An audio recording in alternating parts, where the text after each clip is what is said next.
Hey guys, just a quick preview from outside Ellis Park here for tomorrow's game.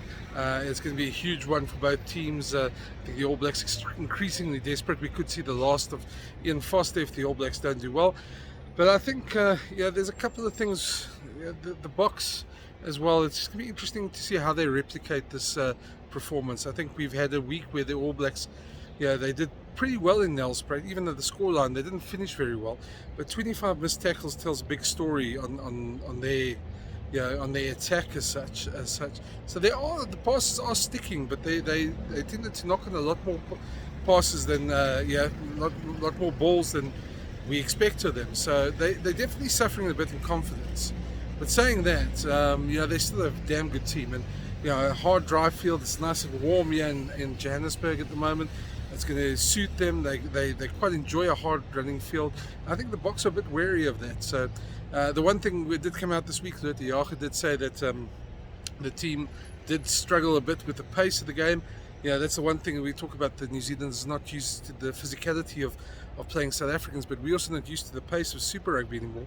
And I think that showed a little bit in that second half, especially when New Zealand started coming back there at the end. I think the Boks did exceptionally well to close them down and to really get things going and to keep on the scoreline ticking on like that. So, but if we really have to look at it, New Zealand had enough chances in that game if the passes stuck, but they didn't stick. And I think that's the thing. I mean, the Boks were exceptional on scramble defence last week. I think if you look at the changes, they're rather conservative by New Zealand. I don't think it's a challenge that the Boks won't expect. I think they'll know what to expect. I suppose it comes down to who executes better. Can the Boks put up the same defensive performance? Can they close the New Zealanders down? I think they've got a very good chance. I'd still be going with a Springbok victory here. But I think they're a lot more dangerous than we expect of them. They're going to be a lot more desperate. And New Zealand hasn't had, 4 losses in a row, 3 in a row to the Springboks. 5 out of the last 6 or 6 out of the last 7 if tomorrow's game is like that for a long time. So all these things are going to play into factor. The crowd at this park is going to be a big factor.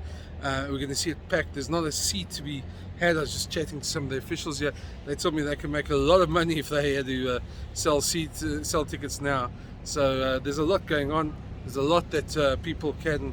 There's going to be a huge crowd tomorrow. And that's going to be a thing for the Boks. The All Blacks are going to embrace that. I don't quite think they are where they need to be at this moment. And I think part of that is that just that half a second off on the passes, just that little bit extra that the Boks have in terms of motivation. So I'm going to call it a Boks victory by 8 points. I know that's maybe hedging my bets a bit. It should be, but the All Blacks are going to be a lot more dangerous than we expect them. And I think Boks have got a little bit of a right to be wary tomorrow. That said, if they can pull off a second victory in a row, it'd be great for them. And let's see what happens. Enjoy the game if you're there.